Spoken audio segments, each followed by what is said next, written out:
The village gathered under a heavy sky, the kind that felt like it could rain at any moment. Wooden benches were arranged in uneven rows, and people whispered among themselves as they waited for the burial to begin. At the center of it all stood a woman dressed in black, her face calm, her eyes dry. She was the widow. Or at least, that was what everyone still called her. People kept glancing at her, waiting for the tears to come. At a funeral like this, tears were expected. Wailing was normal. Collapse was forgiven.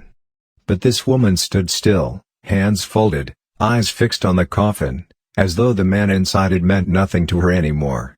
Murmurs spread quietly through the crowd. Some shook their heads in disapproval. Others leaned closer to whisper assumptions they had been carrying for years. A few even clicked their tongues softly, as if her dry eyes confirmed what they had always believed about her. They said she had no tears because she had no heart. But that was not true. The truth was far deeper, heavier, and far more painful than any of them could imagine. This woman had cried enough tears to last several lifetimes. She had cried in silence, in darkness, on cold nights when no one was there to hear her. She had cried until her body learned how to exist without tears. By the time this man died, there was nothing left to cry with. The coffin before her contained a man who once held her hands with love. A man who once laughed with her over simple meals. A man who once promised her a peaceful life, even if it would never be a rich one. Long before wealth came, long before tragedy followed, they had been happy. Years ago, they were just an average family. Not poor enough to beg, not rich enough to boast. They lived in a modest house with cracked walls and a roof that sang loudly when it rained. Their joy came from small things, shared meals, evening conversations, and prayers whispered before sleep. They had one child then. Just one. That child was their pride. Their laughter. Their reason to hope. Back then, the man in the coffin was different. He was patient. He was kind. He believed that slow progress was still progress. When money was tight, he would reassure his wife that tomorrow would be better. When she worried, he would remind her that life was not a race. She believed him. But life has a way of changing people when comparison enters their hearts. It started quietly, almost harmlessly. One afternoon, he ran into old classmates from his school days. Men he once outperformed academically. Men who used to borrow his notes and ask him for help before exams. Men who were once behind him in every way that mattered.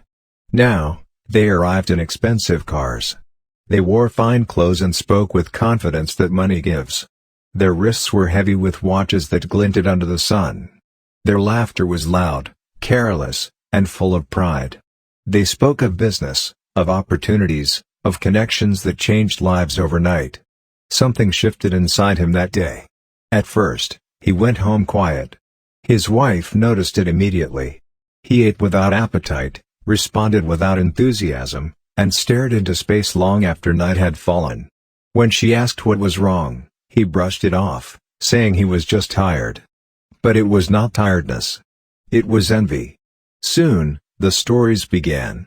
He talked about his old classmates constantly, how successful they were, how life had favored them unfairly, how they lived like kings while he struggled despite doing everything right. He began to question why patience had not rewarded him the way he expected. His wife listened carefully. She reminded him of their blessings. Their health. Their child. Their peace. She told him that rushing wealth often came with hidden costs. She told him that God's timing was different for everyone. He nodded when she spoke, but his heart was already elsewhere. Not long after, he started going out at night. At first, it was occasional. Then it became frequent. He claimed they were business meetings. He said success demanded sacrifice, time, sleep, comfort. His wife wanted to believe him, so she did. Until the money came. The change was sudden. Almost unnatural.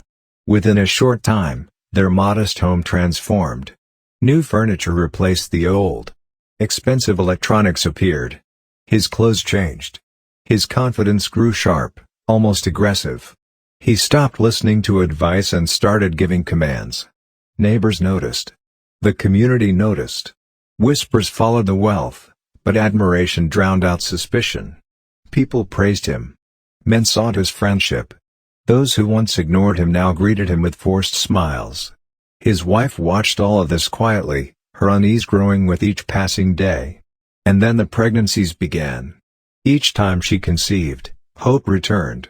Each time, prayers were said. Each time, excitement filled the house. And each time, the child died. Not violently. Not visibly. Just mysteriously. Doctors could not explain it. Elders whispered. Family members exchanged looks heavy with implication.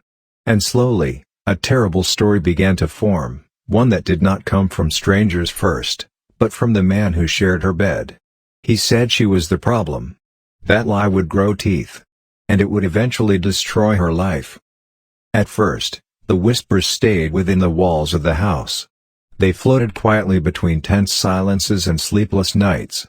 The man had changed, and his wife felt it deeply. His affection faded, replaced by impatience and suspicion. Where there had once been warmth, there was now distance. Each time she lost a child, her grief deepened. She mourned not only the children she never got to raise, but also the growing emptiness in her marriage. She began to notice patterns that troubled her spirit: strange visitors, coded phone calls, secret meetings that ended just before dawn. She asked questions. Not accusations. Just questions.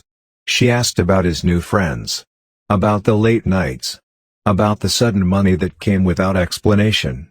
She reminded him gently of who they used to be and how peaceful life once felt. She warned him that some doors, once opened, could not be closed again. But instead of reassuring her, he became defensive. Angry. Cold. That was when fear crept into his heart. He realized she was beginning to see what others had not yet noticed. Her questions were not random, they were sharp, observant, and dangerously close to the truth. And if she continued, she could expose everything. So he acted first. The lie did not begin loudly. It started subtly, disguised as concern. He spoke to his family members in hushed tones, pretending to be worried about his wife's spiritual state. He told them strange things happened whenever she was pregnant. He said he feared she was hiding something dark. His relatives listened. In many communities, fear travels faster than truth. Soon, his story reached elders. Then neighbors. Then people who had always envied the family's sudden wealth. The lie grew legs, and before long, it was running freely through the village. They said she was a witch. They said she ate her children spiritually. They said that was why none of them survived. No one asked her for her side.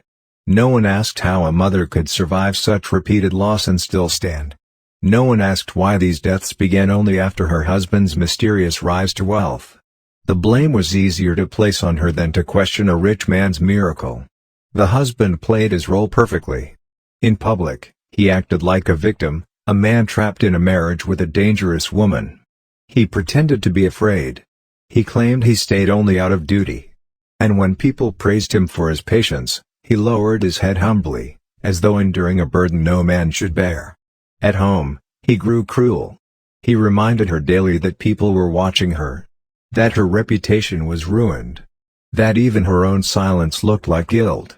He accused her openly, knowing that denial would only make her appear defensive. Her heart broke in ways words could not describe. His family turned against her first.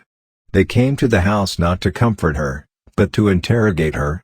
They watched her closely, analyzing her movements, her expressions, her grief. Some refused to eat her food. Others avoided touching her. Even greetings became cold and cautious. Soon, the community followed. Children were warned not to come near her. Women stopped visiting. Invitations disappeared. When she passed by, conversations paused. Eyes followed her steps. She became a living shadow, present, yet excluded. And still, her husband said nothing to defend her. The shame became unbearable. She stopped attending gatherings. She stopped going to places where laughter once lived. Her world shrank to a small corner of silence and pain. Every night, she prayed for clarity, for justice, for God to reveal the truth. But heaven remained quiet. Eventually, The pressure reached its peak. One evening, after another humiliating encounter, she packed a small bag. No announcement. No argument. No farewell speech. She left the house that once held her dreams and walked away from a life that had turned into a prison. Her husband did not stop her. To the community, her departure confirmed everything they believed. They said, if she was innocent, why did she run? No one knew she was not running from guilt, she was escaping survival. She traveled far away, to a place where no one knew her name. A place where whispers had not reached yet. There, she lived quietly, rebuilding herself piece by piece. Years passed. Back in the village, the man enjoyed his wealth, for a while. But wealth built on blood never lasts. Life did not become beautiful immediately after she left. Freedom did not arrive with comfort. It arrived with loneliness. In the new town, she was just another face. No one knew her history. No one whispered when she passed. That anonymity felt strange at first, almost frightening, but slowly it became healing. She found small work. Honest work. Work that paid little but allowed her to sleep at night without fear. Some nights, the memories returned without warning. The laughter of the children she never raised. The pain of being accused of something she could never imagine doing. The sound of her husband's voice turning against her. She cried then. Not loudly. Just enough to release the weight. Back in the village, the man's life began to crack, slowly, quietly, just like the lie he had planted. At first, it was small things. Business deals fell through. Friends stopped calling. Money that once flowed freely now arrived late, then stopped entirely. He blamed everyone but himself. The group that once welcomed him warmly began to distance themselves. Meetings reduced. Promises delayed. When he asked questions, he was told to be patient, the same patience he had never given his wife. And then the demands came. They reminded him of agreements he had made. Commitments he could not break. Sacrifices he could not avoid. But there was a problem. He had remarried. His new wife was young, carefree, uninterested in motherhood. She loved travel, parties, and attention. She laughed at the idea of settling down. Children were not part of her plans. Time passed. No child came. And the pressure increased. The man's health began to fail. First fatigue. Then pain. Then long nights of coughing and weakness. Doctors found nothing physical. Medicines offered no relief. Fear returned, real fear this time. Meanwhile, the woman he had destroyed was healing. Slowly. She joined a small community group. People spoke kindly to her. They listened. They did not judge. For the first time in years, she laughed without guilt.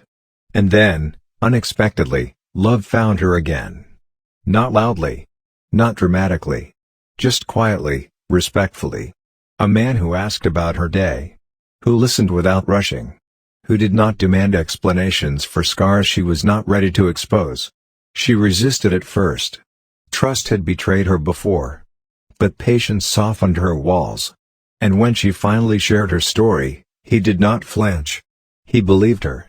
That alone healed something deep inside her. Back in the village, the man could no longer hide. His wealth was gone. His influence faded. And his body was failing rapidly. When the pain became unbearable, he sent for her. At first, she refused. She had already cried all her tears while living with him. She owed him nothing. But then she remembered something, not him, but herself. The part of her that deserved closure. The part that needed the truth spoken out loud, even if it came too late. So she went. The man looked smaller than she remembered. Weaker. The confidence that once fueled his lies was gone. What remained was a frightened man trapped by his own choices. He confessed everything. The envy. The cult. The sacrifices. The lies. The rumors he planted to save himself. His voice shook as he spoke. Not from remorse, but from fear of what awaited him beyond death. She did not cry. Not because she was heartless. But because there were no tears left for him. She had already spent them all surviving. The day of the funeral arrived under a heavy sky. Not because rain fell, but because truth hung in the air, unseen and unspoken. People gathered early. Chairs were arranged. Murmurs filled the compound. Some came to mourn. Others came out of curiosity. Many came carrying old opinions they had never questioned. At the center of it all sat a woman. Calm. Still. Dry-eyed. Whispers moved faster than prayers. She has no tears. She must be cold. After all he did for her. No one remembered what they had done to her. The coffin lay before them, polished, expensive, empty of peace. The man inside it lived loudly and died quietly. When the pastor spoke of forgiveness and love, her face did not change. She had forgiven long ago, not for him, but for herself. Then something unexpected happened. A man stood up. One of the husband's former friends. A man whose conscience had grown heavier than his fear. His voice shook as he spoke. There is something this community needs to hear. The murmurs stopped. The air tightened. He revealed that before his death, the man had confessed, not just to his former wife, but to him as well. Afraid. Broken. Desperate. He had spoken of secrets buried under wealth. Of sacrifices masked as success. Of lies told to protect himself. Gasps rippled through the gathering. Mothers clutched their children.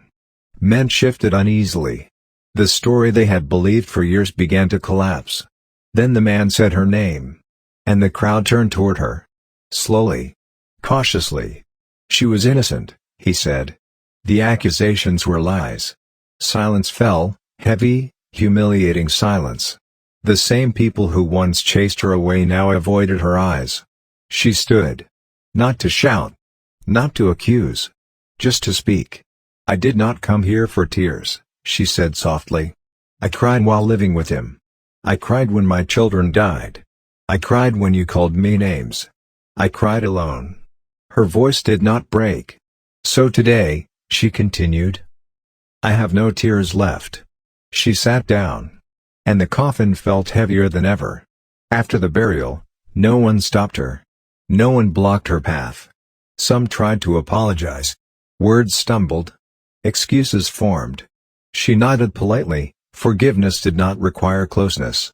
She returned to her quiet life. To the man who loved her gently. To mornings without fear. To nights without suspicion. The village changed, slowly. People learned that rumors can kill. That silence can destroy. That sometimes, evil hides behind respectability.